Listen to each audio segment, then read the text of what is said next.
The RMLD Board of Commissioners recognizes the importance of hearing public comment at the discretion of the chair on items on the official agenda as well as items not on the official agenda.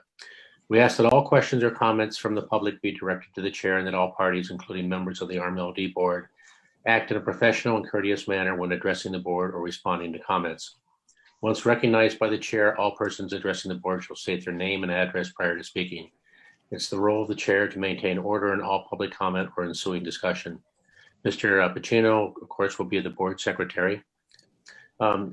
As noted, as you've probably seen on our agenda, we will not be accepting public comment tonight because we're really focused on getting through the policy questions. So we're going to be going through the background of the policy and turn this into somewhat of an educational session. There will be time for public comment in our next scheduled meeting, which is on Wednesday, 12/16. That's our regular scheduled meeting. This meeting was pulled together pretty much last minute to basically provide some foundation for how we might think about changing our energy policy number 30. So let me just— Mr. Chair, just a quick yes, go ahead. Question for you. You mentioned stuff that's on the official agenda. Where is the? I don't have the agenda. I'm sorry, wasn't the agenda published? I mean, I didn't see it. No. Was it not published? I mean, I didn't see an email with an agenda for tonight's meeting. No, I didn't. It's on the website. I thought I sent it to everyone. If I didn't, I apologize. But it was posted, yes. I'm sorry, everyone. Clearly that's— Phil has it. Phil has it? What was it on That's all that matters. As long as Phil has it, it's okay. Yeah, Dave, I'm sorry. I got it off the website this afternoon. You got it off the website, Phil? Okay. Yes, I did. It's on the website. Yeah, I'm sorry about that. I thought I had sent it. I apologize. Okay, Tracy. It was posted though, right? Yeah. Okay. Right. Well, that's where we obviously have to do that. So as a result of our last meeting, as you know, we're going through a little bit of catharsis here in terms of changing our energy policy. And after sort of listening and reviewing the comments from our previous board sessions on the energy policy, it's become clear to me that the commissioners need more education on the trade-offs involved before we can do a motion or we can initiate a motion. So the motion's in place, but it's going to be tabled until a later meeting. And what I'd like to do is, in conjunction with the general manager, I've laid out a three-part process, starting with tonight's 1-hour session that will provide factual background as to the impact of changes in the present policy and what recommendations may be appropriate. There will be a series of these three presentations addressing the topic. Tonight is going to cover this complicated matrix of renewable policy standards versus golden bill versus IOUs. Our later 2 weeks from now, a session will include what the cost impact or the estimated cost impact would be to our customers with various initiatives that would be may or may not be adopted. And then in January's meeting, we'll bring these to an independent consultant who deals with these issues to review what we have done and to offer guidance as to present and future alternatives. And I expect that at that time, the board will vote on an amended policy number 30. So that's sort of the process and the plan. And hopefully that will meet everyone's expectations in terms of truly understanding what it means to change this policy. Colleen, why don't I turn the floor over to you? Okay, good morning, afternoon, evening, whatever it is. So we've been working hard on this. I'm going to actually turn it over to Chuck and Greg from Integrated Resources. And again, I think, John, thank you. That was well put. We are going to try to really do a great job making sure that our board is well informed in order to make a policy decision. It is very big. So Chuck and Greg are going to focus on everything tonight to try to put things in perspective so we're all on the same page, right? And then, as John said, next week or 2 weeks, we'll talk about cost impact. And then in January, we'll have the consultant with further guidance. You know, Chuck's got a pretty strict thing so we can stay under an hour. So if we're not able to answer certain questions or we can't answer them exactly factual, we can answer those at the next meeting on the 16th. So that we can spend the majority of the time focused on training. Okay, Chuck?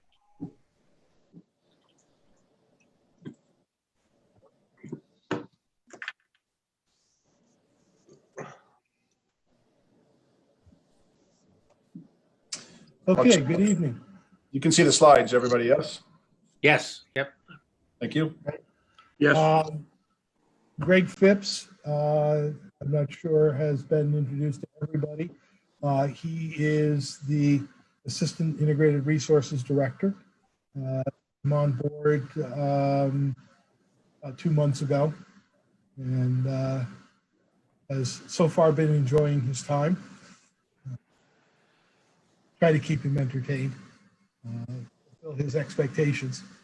So we want to have a presentation and just sort of lay out sort of the landscape of what's going on with respect to renewable resources and non-carbon portfolios.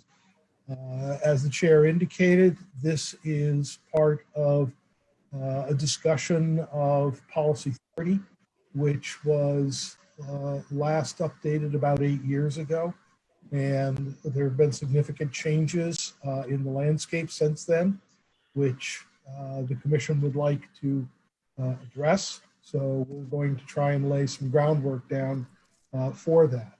So Greg, if you could back to the next slide, please. We will start with some very basic definitions. Renewable portfolio standard and clean energy standard. The renewable portfolio standard was done a few years back. It started with utilities, investor-owned utilities being required to have 1% of their portfolio as renewable resources. Was for the first 8 years grown at 2% a year. And going forward, the standard has been. Chuck, you're cutting out just a little bit. Can you move closer to the mic or turn up the audio? I can do that.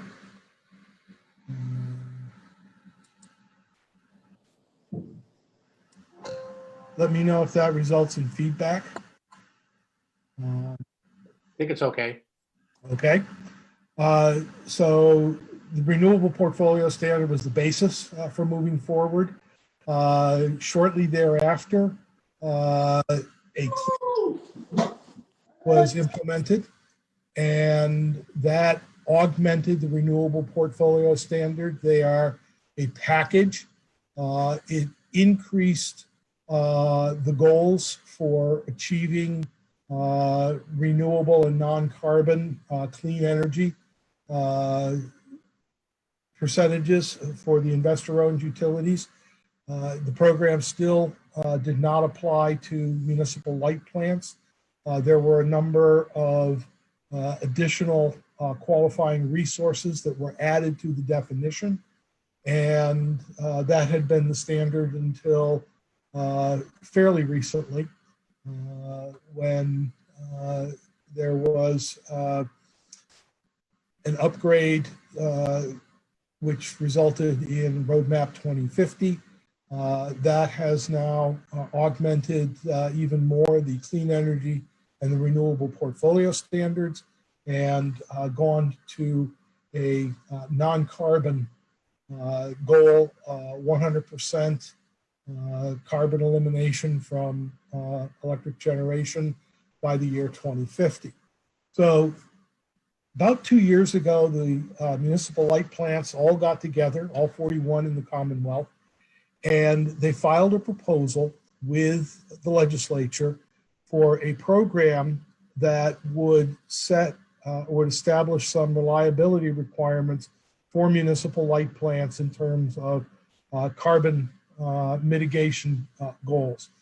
These were intended to be equivalent to the clean energy standard.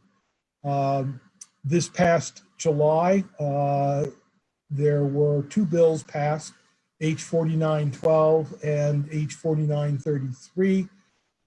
Those two bills incorporated the Golden Bill and further expanded the targets, formed the basis of Roadmap 2050.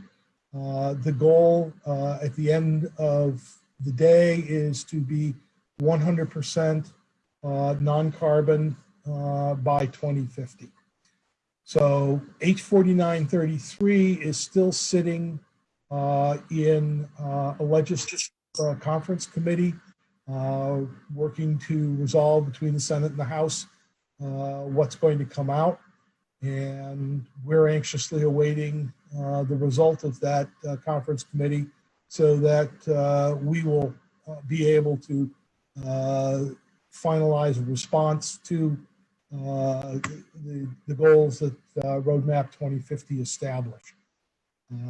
But right now, the goals are that we would have a 50% carbon-free portfolio by 2030, 75% carbon-free portfolio by 2040, and at the end of the day, 100% carbon-free portfolio by 2050.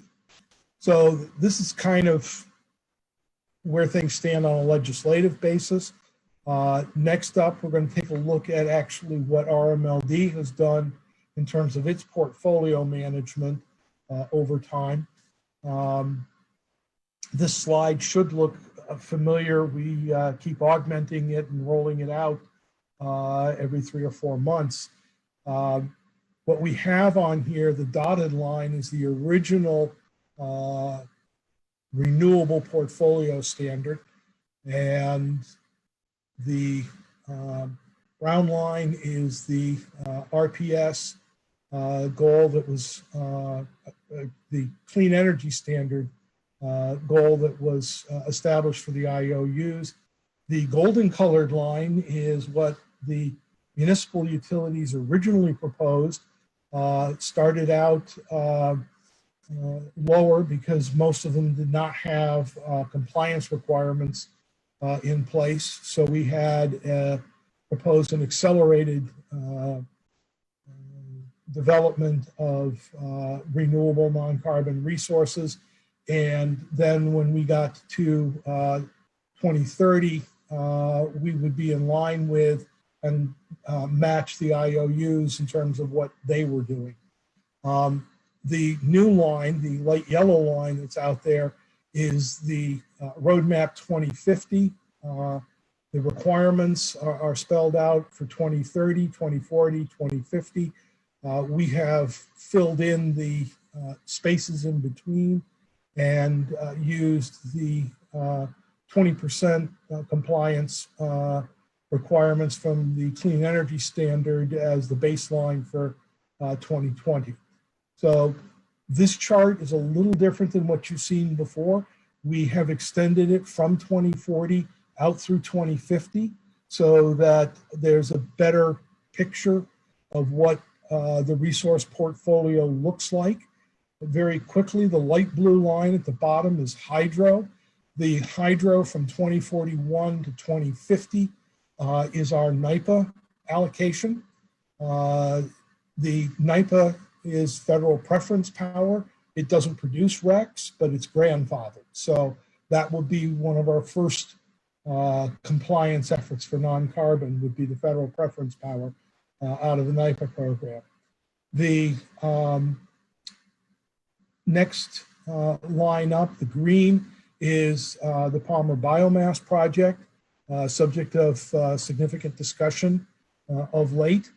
Above that, we have the Cabot-Turner hydro included. That's the recent contract that some of you may have read about in the RMLD, in the Reading Chronicle. I think I got that right. We have one pending contract with Rock's Wind, the project up in Maine. And then the mid blue is our nuclear entitlement. Seabrook and Millstone have both received license extensions going forward. The gray area is mixed and undefined resources. They are non-carbon at the moment. Some of them, should we choose to do so, we can acquire emissions-free energy certificates, or EFECs, which would convert them to a non-carbon resource. And then the dotted area is actually our open portfolio. So RMLD is looking to be able to use its nuclear and hydro resources to meet a significant portion of the compliance requirement. You'll note in the early years that with the renewable portfolio components that we have, we can meet the compliance requirements. So we have some flexibility in terms of being able to mix and match on our portfolio and manage the economic impacts depending on the value of RECs, which we choose to keep and retire, which we choose to sell. So we have a great deal of flexibility in our portfolio moving forward. The biggest thing that we have is a tremendous opportunity in the open area of the portfolio. So we have a lot of decision-making capability that's currently built into the portfolio that we have through contracts and unit entitlements.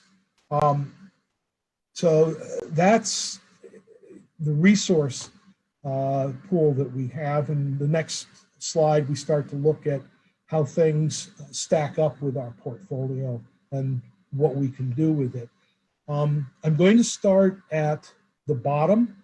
The bottom piece on this is the chart that reflects the IOU's component makeup for them to comply with the RPS and the CES requirements that are currently in front of them. So it spells out what they need to have for class 1, class 2, solar, and the other peak management and alternative resources. So they have a blended non-carbon portfolio requirement.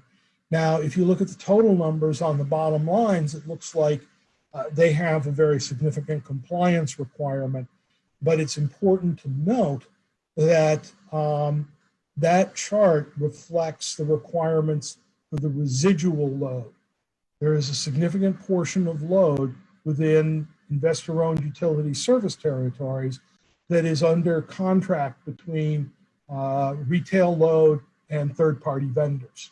So the load that the IOUs are required to make non-carbon are the residual loads that they serve.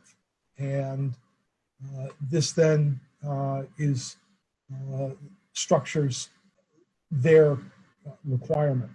So if we go up to the upper left corner and we start taking a look at how our portfolio stacks up, we went through and we pulled, and you can see that the green targets or green classifications on the left-hand side match up with classifications in the IOU chart. We took our portfolio and said, okay, how does our portfolio stack up against the direct requirements of the investor-owned utilities?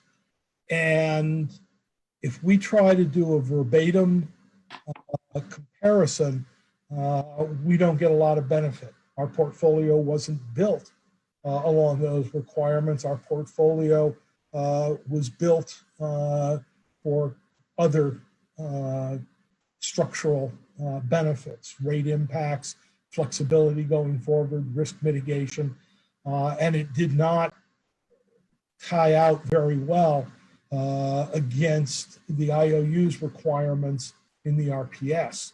But if we go over and we take a look at how our portfolio stacks up when we take the resources that we have and put them into similar bin structures, we find that we actually do a lot better in terms of how we meet compliance requirements.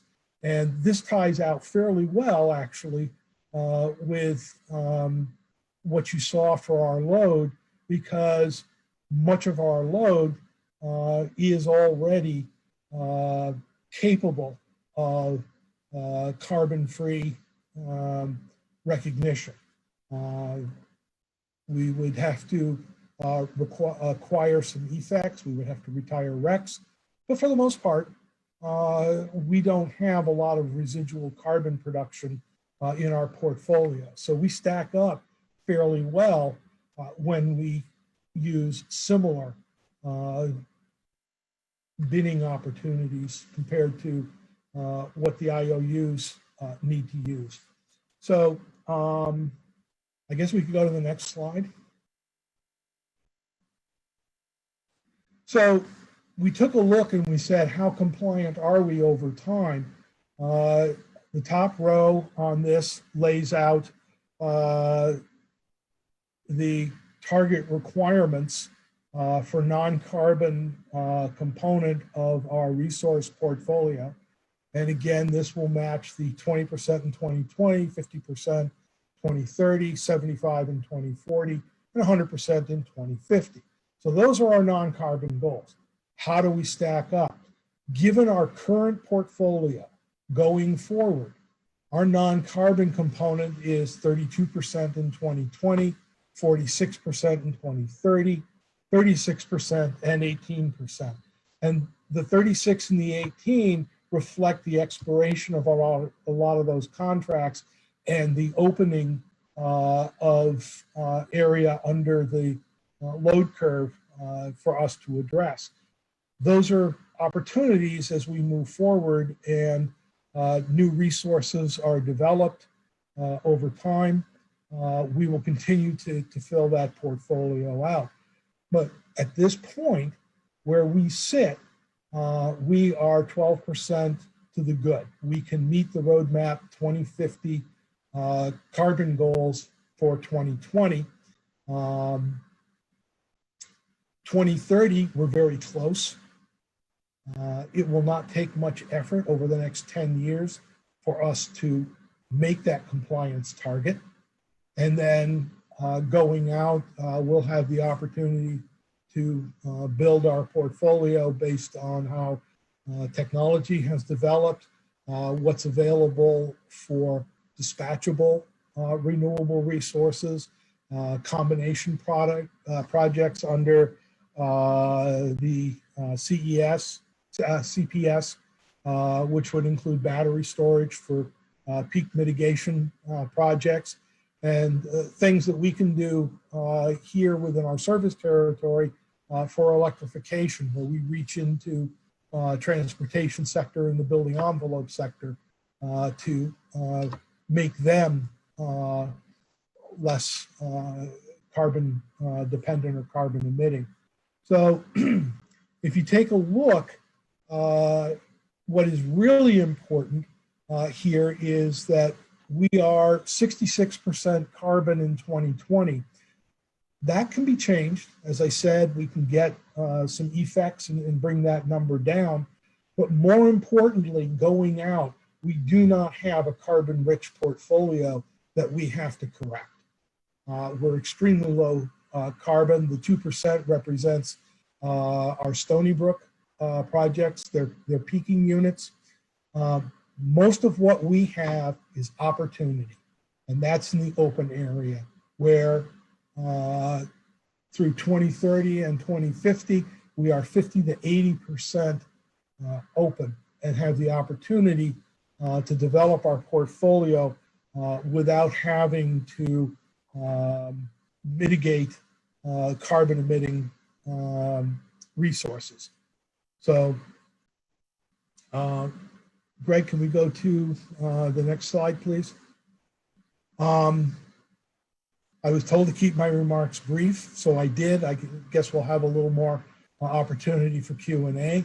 But December 16th at the next Board of Commissioners meeting, we are intending to supply the economic implications of some of these portfolio opportunities. Ultimately, everything passes through the rates. And so we'll be looking at doing an impact assessment on that. In January, we are looking at bringing in a renewables consultant to talk with us about how to balance the renewable portfolio standard and clean energy standards within the Roadmap 2050 development that we will be doing.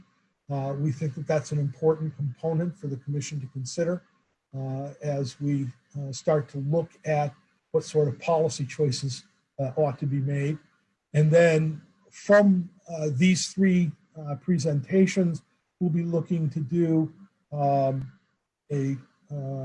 revisions to Policy 30 and get a Commission vote on establishing a forward-looking policy for carbon mitigation within RMLD's service territory. John? Yes, Colleen. Just before we turn it over, thank you, Chuck. I just wanted to add, Chuck, can you go back to the first slide, please? I can't, but Greg can. Greg, that one. Nope, sorry, second slide. That one. I just want to make sure we're all clear on the dotted area. When Chuck says it's open, our load requirement is the dark black line at the top. So we have to purchase all the power in the dots right now, and we buy it basically like system energy out of the market. That's what we're doing right now. This presents a little bit of a risk. This is why we've been, talking about this and trying to get a policy update. Just a recap on the IOUs. They purchase their power. They do not have long-term contracts like us. They don't have original investments by customers. They purchase twice a year in 50% tranches. So forward 50%, backward 50%, and they blend it, essentially.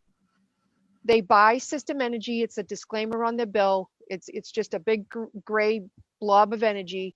And then they cover their RPS with RECs in accordance with the table that was shown on the next slide. Greg, can you go to the next slide? Okay, so they have this basic service energy, and then in the bottom box, they cover it with those types of RECs, as you see on the bottom.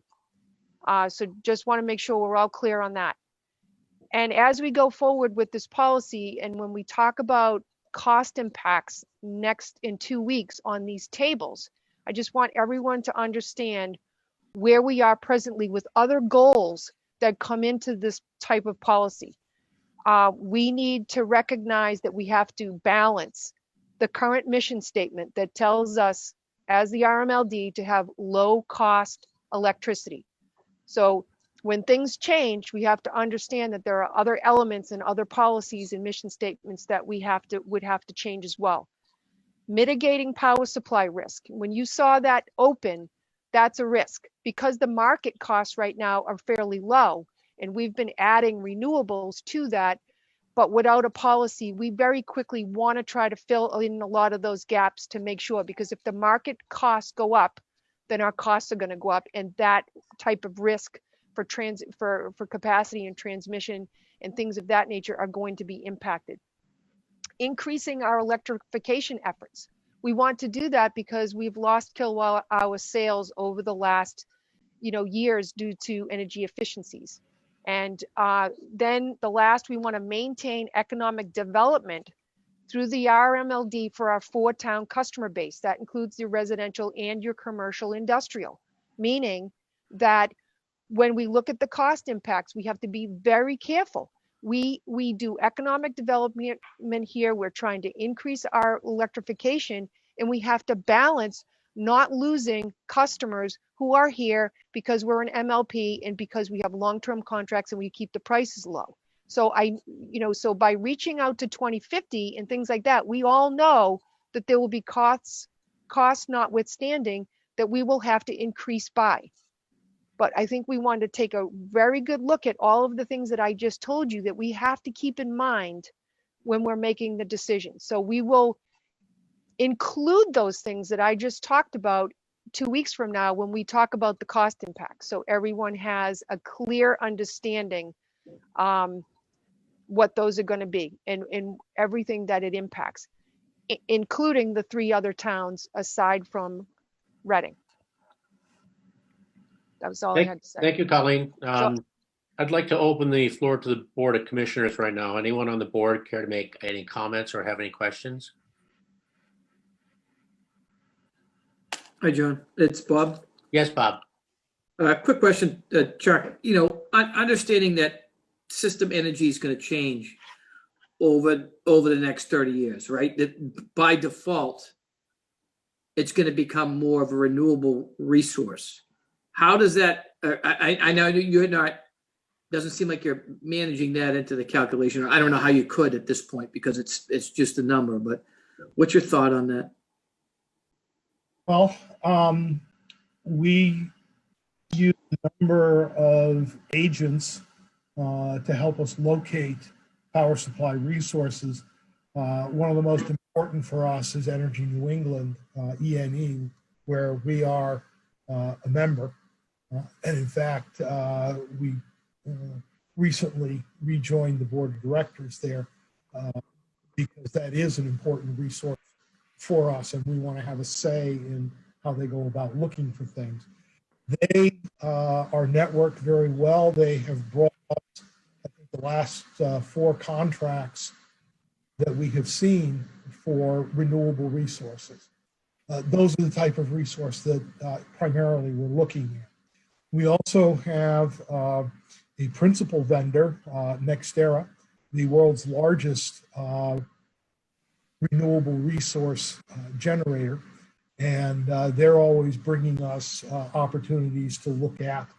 And then we have a number of smaller generators or companies throughout New England that are bringing these to us. So the opportunities that we tend to be looking at right now are renewable long-term deals, whether it's wind up in Maine, renovated hydroelectric facilities throughout New England, as we just did with the Burners Falls contract. You saw the gray in the early years. That is part of a risk mitigation strategy that we have called a transaction financial annex, where we watch market prices. If they fall below a certain level, we will engage a block of power to help mitigate the kind of risks that Colleen was speaking to. But those tend to be very short term, so we keep our longer term options open going forward. We're not seeing a lot in terms of natural gas opportunities developing. We haven't even reviewed a project of natural gas since I've been here. So we're leading that market. Yeah, thank you, Chuck. Bob, I might make just a comment, just an observation. I sort of was digging into the IOUs in terms of where they're going for the future in one of our last meetings, prior meetings, and they're clearly looking at wind power and solar across the country, clearly. But it's what this is really sort of a substitution game that is being played, right? So if you take solar power and you went back 20 years, it was super expensive. If you went back 10 years, it was better. Went back 5 years, it becomes yeah, it's starting to look really good. And today, everybody loves solar. And it depends really on can that substitution occur at a faster rate than what we've been seeing for, let's say, wind. And wind's got other characteristics, like it gets better at night, for example, and so where solar drops off. So it's a nice mix and match. So the question becomes, when are those opportunities going to become available? Because both of the major IOUs are making investments in wind power, and that's great. But COVID has thrown it off. National politics has thrown some of it off. State politics has thrown some of it off. So it's what I'm suggesting is that it's hard to be predictable in terms of when they're going to be coming in. That's just my observation. Doesn't just from the things that I've seen over the last year or 2 years. But you actually work for one of the IOUs, so what's your perspective? Oh, you're absolutely right. But that's the driver, right? They're driving the bus, and that market that we're playing in is going to become much more renewable rich market as you buy in it. It's just by default. So the munis will be buoyed as time goes by that market. We're going to be in there, and I don't know how to put that into a percentage on Chuck's chart. That's right. Impossible at this point. So I think even though it shows us, way down in that gray area being vast, that obviously that's not going to be the case in the future. But you have to draw it as it is today. So I didn't know if Chuck had. Sure. We used to use a phrase, a rising tide lifts all boats, right? So that's correct. That's exactly right. Right. I think, Robert, part of the answer, we've got 2,000 megawatts of wind power sitting offshore waiting for approval. That will have an impact on us even if we aren't participating in the project, because once that comes online in 2024, 2025, it's going to drive the REX price down from about $45 a megawatt hour down to about $7 a megawatt hour. So that will decrease the cost to us of retiring RECs going forward. We also have, and it's difficult to show this asset on anything, but we have a share of phase 1 and phase 2 Hydro-Quebec DC converter transmission capacity. And as we move forward into the future, and Quebec is looking to provide 98% non-carbon energy down into New England, we have the transmission capability to bring that to RMLD. So that's an opportunity that is out there. We're just waiting for it to evolve a little bit, mature, if you will. So there are things out there that are going to grow. It's not that the risk is the projects are all taken and developed and what are we going to do?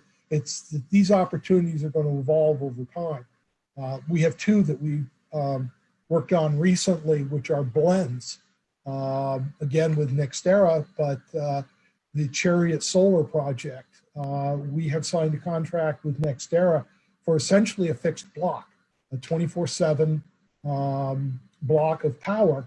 The central part of that block is solar, and NextEra is guaranteeing nuclear to fill it all in, so that we have a 5 megawatt block of power.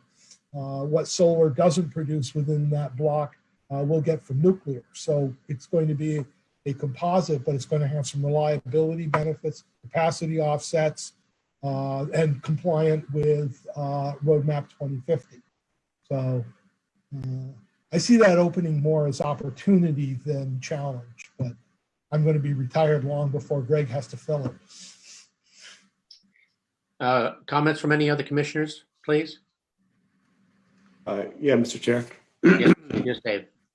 Thank you for that, Chuck, for that presentation. I think the part that I would hope to see a little bit more of is, what do the ratepayers actually want, and what do they want us to do? What do they want in terms of clean energy and how it's defined? and that would include our biggest customers. We cite the need to keep things inexpensive all the time, and I get that. But I'm not sure, because I haven't seen data that ratepayers don't want them to be cleaner than they are, even if it costs a little bit more. And also, when things cost more, the economics change where you're more incentivized to conserve, so your bill might not actually be much higher. And then because of electrification, it doesn't really change our load profile, and our load profile still might go up because more people get electric cars and heat pumps and things.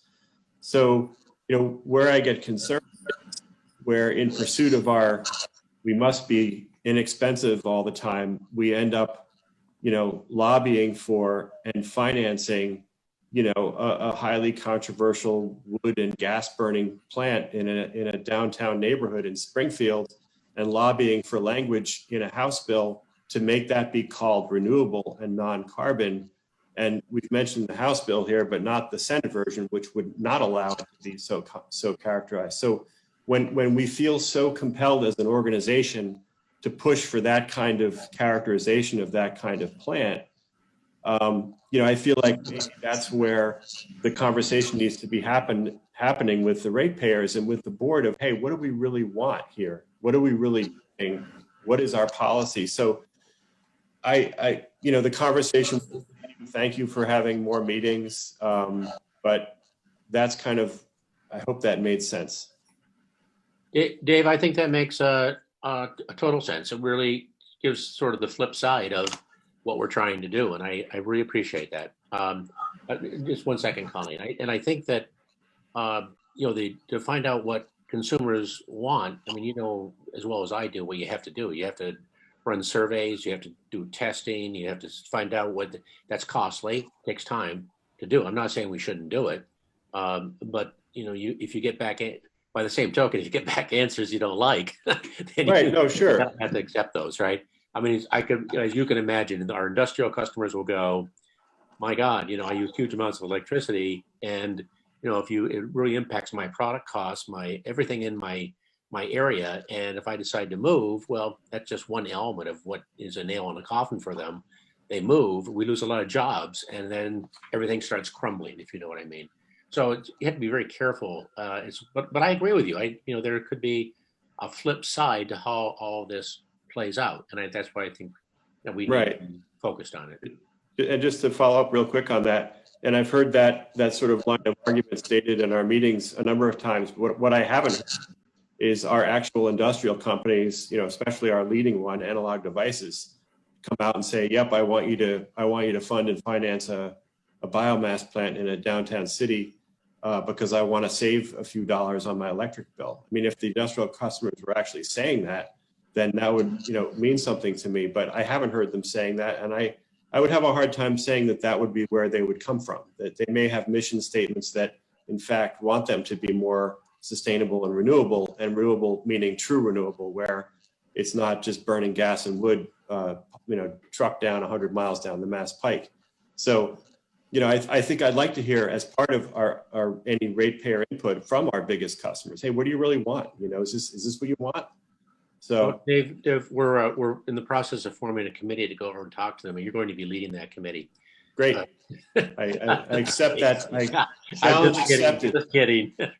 No, I don't want you to be kidding. I'm happy to have those kinds. No, I agree, but by the same token, it should be done by an independent person, not you, not anybody on the member of the board. Okay. That's the only way it works. You know that. Sure. I mean, as long as we're representing what they want and not just assuming we know I want it to be cheap at all costs. Well, we'll try to test that if we possibly can. Mr. Chairman, I just wanted to add that the survey that I talked about at the last meeting, that we are encouraging all of our residents through a number of press releases and our commercial customers to take the survey. It talks about how much money they're willing to increase with their bill for green. I mean, we do have programs for solar gardens and we have green choices that you can buy if you want to cover your electricity and get green.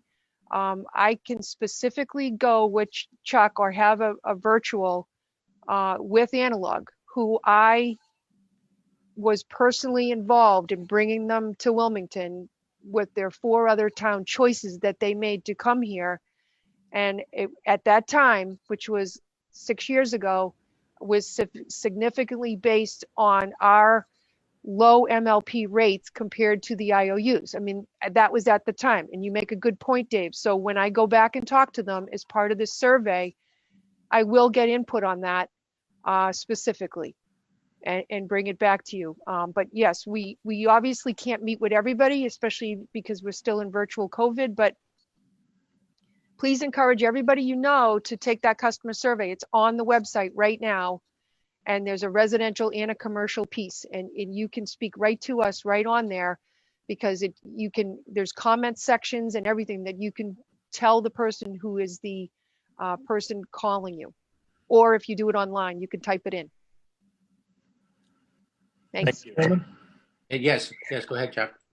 I may be letting the cat out of the bag here, but we have had a green tariff that we have had under development, working with a number of the large customers on our system who do need to increase the greenness of their portfolio and are willing to pay for the direct greenness. So that is something that we hope to develop soon. There's a few challenges that we're trying to work out on that. And that's something that we hope would be expanded down the pipeline, be made available to more and more customers as we get the thing structured.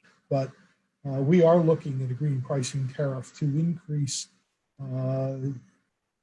green where we have customers who want it.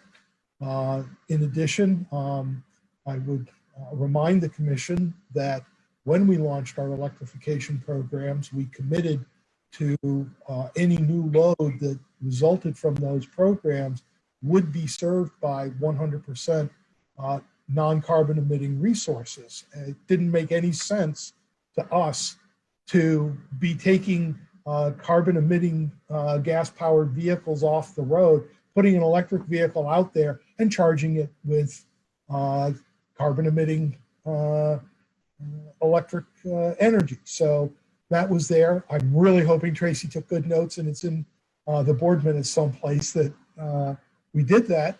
But that was a commitment we made before we launched the electrification program. So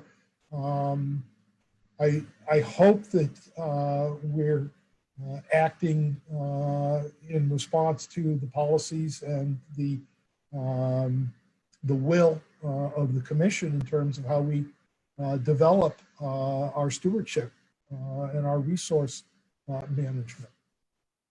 Thank you, Chuck. Dave Hennessy, please. Yes. Yeah, question for Colleen and Chuck. Thank you very much for the presentation so far. Very informative. Chuck and Colleen, if the Senate bill is the one that passes, does that mean that Palmer won't actually happen? I'm just curious what the process will be. Well, what's happened, and the reason that there's a conference committee, is that the House and Senate did not pass matching bills.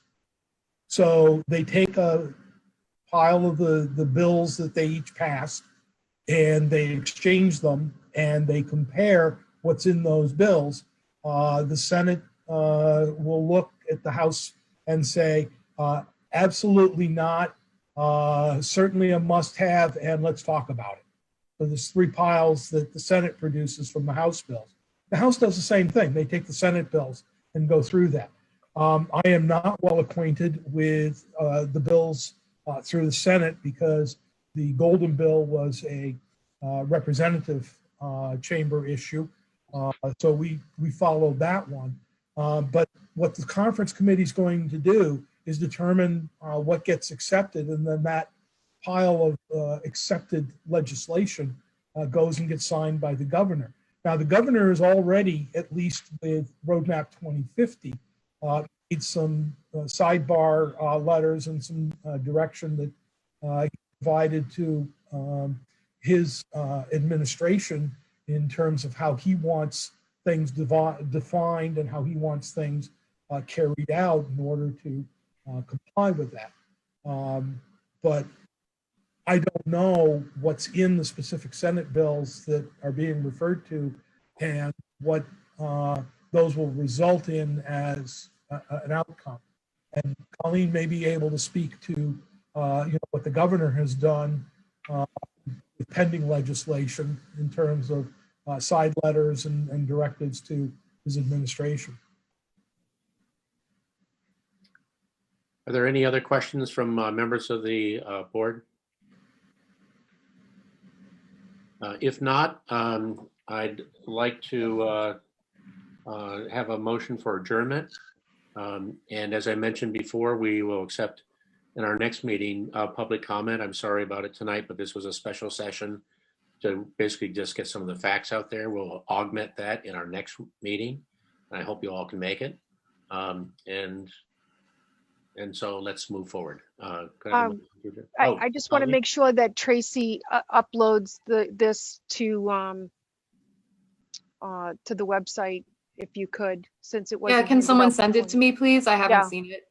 Okay, Greg can send it to you because it was Tracy's a got it. lot going through the percentages. Those were really pared down to some huge sheets that we were working on. So sorry again, last minute, but we'll post them tonight. Mr. Chairman, a couple other information items. I'd like a copy of the present policy. And I know Mr. Talbot made some adjustments. If that could be forwarded to the commissioners also would be great. Yes. Tracy, could you please do that? Thank you. With that, I'll move to adjourn, Mr. Chair. Great. Could I have a second, please? Second. Thank you. Okay. We'll go roll call vote. Mr. Stempak, aye. Mr. Pacino, Yes, yeah. aye. Okay. Very good. Thank you very much, everyone, for attending tonight.